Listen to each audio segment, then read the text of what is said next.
As the United States battle against the coronavirus continues, promising news from my home front as Guam prepares to return to pandemic condition of readiness 3. The public health emergency is far from over, with COVID-19 numbers reaching, as of this podcast, 7,703. The move is an easing of some of the most restrictive conditions for this American community in the entire country. Is it a sign of things to come? Has this U.S. territory finally put COVID-19 in the rearview mirror on the long road that is a global pandemic? A discussion on what this shift in the PCOR level means on That's It, That's All.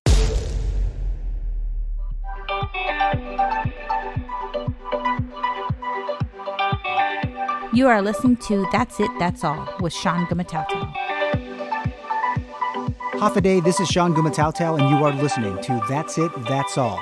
The podcast is brought to you by Get LLC. They are a consulting and specialty construction materials and supplies firm serving the government and private sectors in Guam and Micronesia. Looking for help with writing a business plan? Need notarial services? Check out their capabilities on the World Wide Web at get-guam.com. The response to That's It, That's All has been so great. Don't forget the podcast on your next road trip, when you are about to begin that cardio workout at the gym, or when you are settling down to take on that task at your desktop or laptop. Pretty happy that I'm able to keep you company via this podcast near and far. Again, it's like from driving from one end to the island to the other. A special hello to our listeners in our capital city of Hagåtña, to include my family center in Anigua. Also, hello to those listening in Louisville, Kentucky. They have the podcast playing too, and one of my favorite places in the country, a warm Hafa to those listeners in Milwaukee, Wisconsin. Thank you very much. We tilt our hats to our friends at redcircle.com in moving the podcast on Spotify, Apple Podcasts, Stitcher, and Amazon Music. Don't forget another way to listen to the podcast, iHeartRadio and Pandora.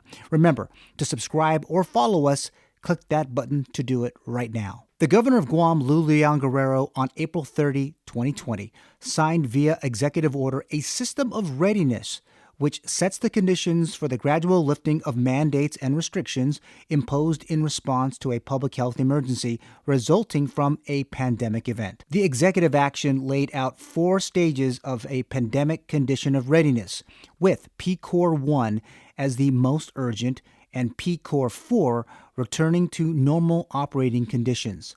A spike of COVID cases in the month of July forced the governor's hand in August to place the island back into the restrictive PCOR 1. High positivity levels and Guam's only hospital pushed to its limits was plenty for the nurse by trade governor to make the dramatic move. 5 months later, a switch to PCOR 2, the move facilitated by the start of island-wide vaccine efforts, a bright spot of former President Donald Trump's Operation Warp Speed. Government of Guam business resumed in full swing. Dining establishments, no more than 50%. Amusement parks, game rooms, and movie theaters reopen at half capacity. The recent news of a shift down of the pandemic condition of readiness level has many across the community concerned.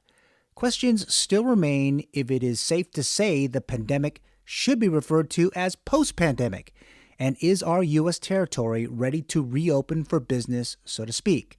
Across the country, states and territories continue to take coronavirus-related actions. Restrictions vary.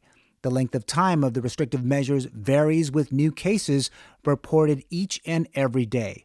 Among the U.S. territories, Guam is still in a bad way. As of the recording of this podcast, American Samoa has yet to report a confirmed case of COVID-19. The largest of the territories, Puerto Rico, 90,881 cases with 1,924 deaths. The U.S. Virgin Islands, 2,542 positive tests for the coronavirus. Our friends to the north in the CNMI, just 135 cases and 2 deaths. Some tactical shifts in the public health emergency response, as the Guam Department of Public Health is now working with the Centers for Disease Control on providing samples to hunt down a variant of SARS-CoV-2, which many fear could prolong the emergency and further compromise the way of life we all have been living for nearly a year. and a concerted effort to ramp up public health isolation facilities where cases over the past month have been found and not in our island villages. The Guam Daily Post reported this past week that Guam ranks third among the U.S. states and territories in terms of percentage of the total population who have had one or full COVID-19 vaccination shots. The distinction follows the U.S. territories of American Samoa and the CNMI, where each of those locations fully vaccinating 10% of their population. The month of February looks to wrap up with second doses, and in order for a huge month of March. Talk is circulating that the ages could drop to allow more people to get the COVID vaccine. It is fair to say that the vaccine has been the biggest boost in the fight against the coronavirus. First responders and Guam's Manumco are getting those shots, rightfully so. There appears to be some confidence of the CDC support of Guam's vaccine rollout that is pushing the executive branch and the governor's physicians advisory group to take that leap of faith and attempt to loosen the restrictions that with each day is closing a business, compromising ongoing interpersonal relationships, and keeping children out of the classroom. The latter and related activities may need to be studied over the next year and beyond to understand the negative impacts of the coronavirus to our school kids' development and overall mental health. Another executive action is anticipated at Adelup, but with restrictions. A crystal ball right now may be helpful as the world is still at war with this invisible enemy. This podcast is sponsored by Get LLC, a consulting and specialty construction materials and supplies firm. Since 2012, they have provided valuable services to their customers across Micronesia and North America. Check them out on the World Wide Web at get-guam.com. They have a presence on Facebook, Twitter, and Instagram too. Get LLC. Find out today how they can best serve your business-specific needs.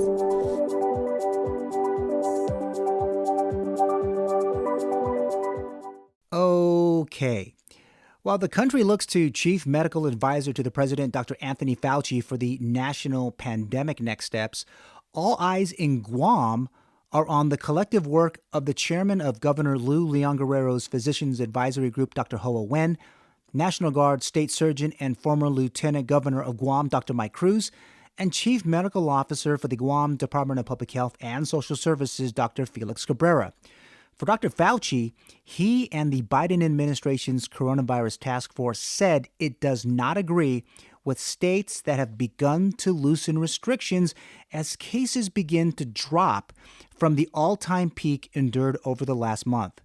ABC News reported last week that the White House was resistant to the moves as the increased risk of variants spreading across the country are reasons to keep restrictions up, not to weaken them.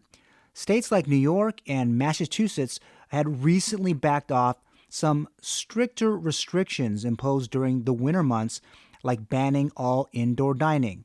And in a more extreme case, Iowa's governor repealed a mask mandate across the state. So Dr. Fauci and company make the warning to not have a repeat of the summer 2020 spike in COVID cases. So data, hospitalizations, lower case counts, vaccines, more PCR tests, contact tracers, all top of mind both in Washington, D.C. and at Adelup. Dr. Cabrera told KUAM News earlier this week that community spread of the coronavirus is still here. He noted that quarantine practices between now and April are not likely to be eased. The percentage of the island community being vaccinated may further help tightening and loosening of restrictions. Of note, an ambitious Governor Leon Guerrero told reporters in late January that her administration has set a goal to have 80% of the entire island vaccinated by July 21st. That's Guam's Liberation Day. Now, some hard math to share with all of you. That means 128,000 residents could receive full COVID vaccinations over the next 21 weeks. That is just over 6,000 a week. As of this podcast, Guam is averaging close to 6,412 a week of island residents completely vaccinated. Not too shabby. Also, according to Dr. Cabrera, what he said is that though we could fall short, but it's all hinging on increases in supplies of the vaccine from the CDC. So what does PCOR 3 mean to Dr. Cabrera? Well, he told KUAM that the move of the readiness level downward does not mean, well, we don't wear a mask. It doesn't mean we stop washing our hands or even watching our distance. Dr. Cabrera said that if we allow an easing of the restrictions, it makes the 3 Ws more important and vaccines just as critical. He also called for what he called a tightening of the travel quarantines. I think that remains to be seen right now, too. All right. You can get now my 2 cents. Aside from the platitudes, I do not think the restrictions will be lifted dramatically like some may hope for. There is a push by the Guam Hotel and Restaurant Association working with DPHSS to get bars open for business. That's not a secret. There isn't a similar push to work with the religious to get houses of worship closer to normal. Many are scared to go back to a regular church service. Bars before churches seems, well, no offense to my friends up there, but it seems consistent with Adeloop's worldview of not just our island economy, but our society as well. I do think, though, that the CDC will come through. And how can they not? A big problem that they are facing right now over there at the CDC is Mother Nature. So Politico reported a day ago that the Biden administration is expecting widespread delays in COVID-19 vaccine shipments due to severe winter storms across the country. At least 2 shipping hubs that multiple states rely on for vaccine distribution have been affected by the storms, and federal officials expect delays to continue for several days. So, with the recording of this podcast, the CDC has a want to fill an order, but snowstorms are just making it hard to do so. States are already reporting delays to include Colorado, Illinois, Minnesota, who else? And Texas. No word on delays for Guam shipment, though they have said March orders will be made soon and current supplies will be used completely. This podcast is sponsored by Get LLC, a consulting and specialty construction materials and supplies firm. Since 2012, they have provided valuable services to their customers across Micronesia and North America. Check them out on the World Wide Web at get-guam.com. They have a presence on Facebook, Twitter, and Instagram too. Get LLC. Find out today how they can best serve your business-specific needs.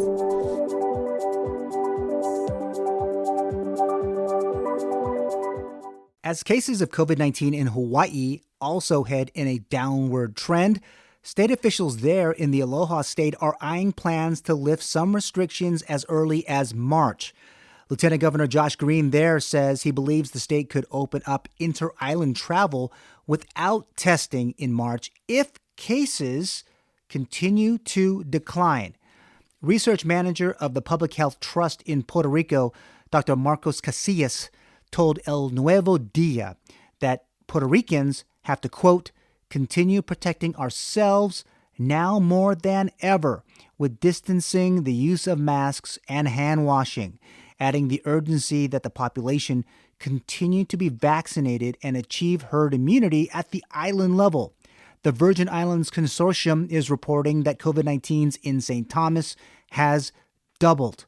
Samoa News is reporting another repatriation flight of American Samoa residents stranded in Hawaii as a result of the COVID airline shutdown is set for 2 weeks from now, following the return of 159 citizens and residents late last week.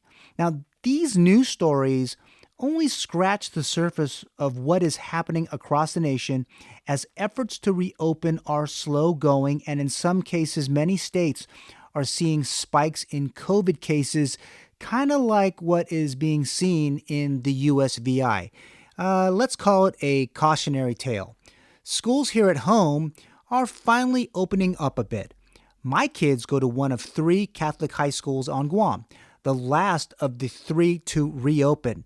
There was much done across the schools that are administered by the Archdiocese of Agana, and they are still reporting a lack of progress on equipment and materials that were ordered for their classrooms that was done with the Guam Department of Education via the CARES Act. Now, this is not getting as much attention as it should, considering that most of our island school kids were online, meaning online and at home, for just over 10 months. To me, I think that's plenty of time to order things. The money hit way before the end of the fiscal year, and now we are 1 full quarter into the fiscal year 2021. So what does that mean? Masks, plexiglass, separated lunch areas, bathroom limits. All of this to control the spread and begin the prepping to begin more kids on campus. And they're not going away from that idea. I think they're hoping over the next couple of weeks, especially with PCOR 3, that could in fact change. Now, where the crazy could happen is we look at what happens 2 weeks after Valentine's Day. Now, the podcast was, again, supposed to focus on this notion of reopening under PCOR 3, but I wanted to share a little aside that there was plenty of parties, man, out there to celebrate the Day of Lovers from Dedido to Talafofo. I was on the road most of the day, and I was pretty shocked. It was surreal, honestly, to see folks breaking the gathering guidance from DPHSS. God knows it isn't the first time that we might have seen this, and I don't think it's likely to be the last. I think a spike could occur. I'm praying that it doesn't. I'm not wishing this stuff on anybody. But for the love of all that's good in this world, can we just get, or is there just what we saw was an absolute disregard for the current public health emergency? Okay, enough of that. The road of the pandemic, well, I will tell you, was a long one, and I think the easing of restrictions and lowering of the PCOR level may not be able to undo all of the damage that has been done since the last time it was switched in August of 2020.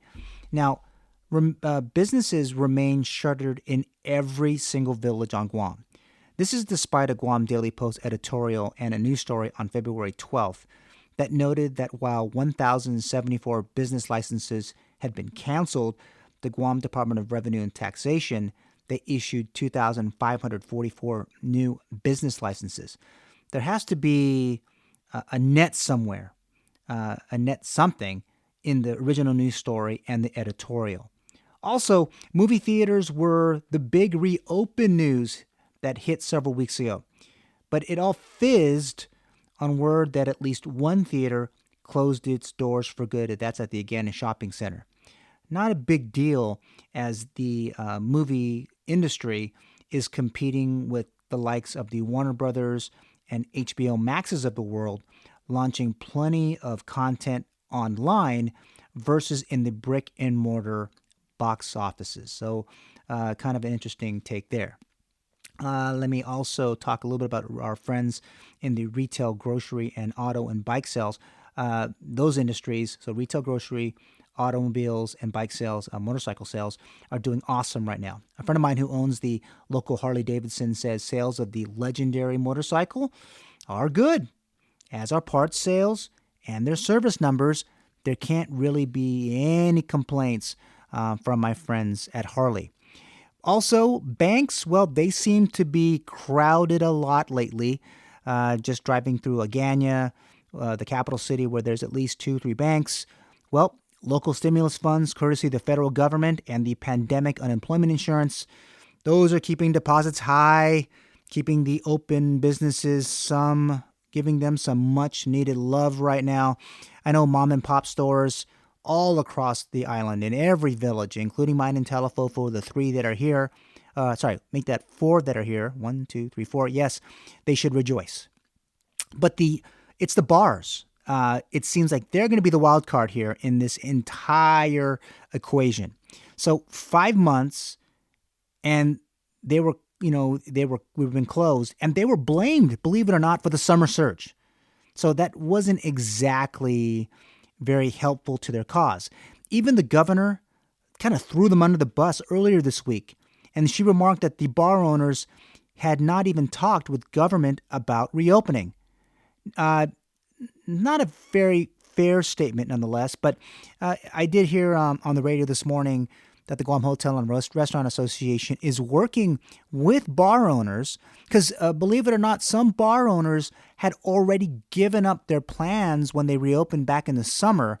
So some of them tweaked the plans just a little bit.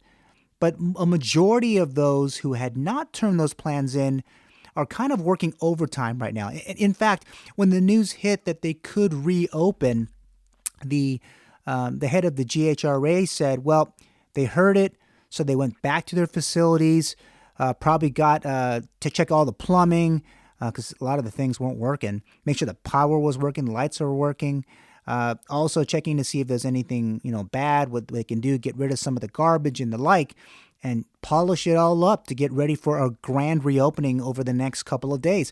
Is it going to be a good thing for those businesses? Well, I think for many people, they're probably saying like, well, that's good for you. I wonder if I missed anybody in terms of the businesses. Well, I know that doctors' offices are busy. I had my physical this week. Turning 50, I guess, comes with some distinct advantages and disadvantages, but they were open. The dentists are busy, so I guess everybody has a toothache during the pandemic. Some of them very scared. I know I'm one of them included.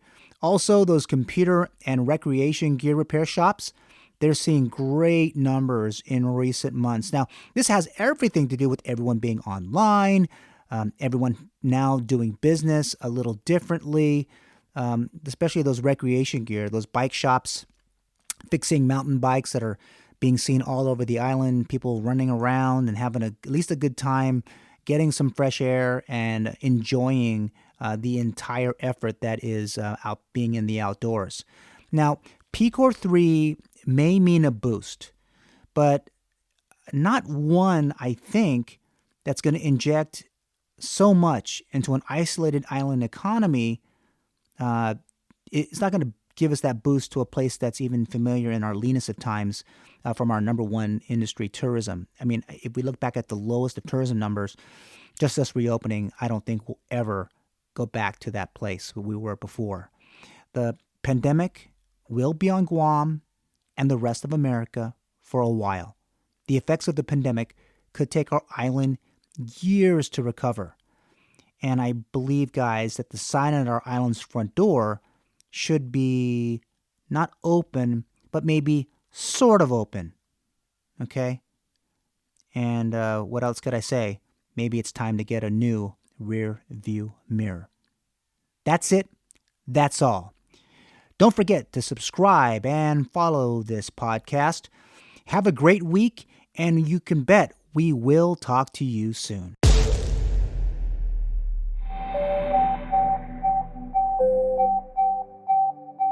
The That's It, That's All podcast is produced by Sean Gumataotao. Executive producer is Trisha Gumataotao. Hit the subscribe or follow button and leave a review. Thanks for listening.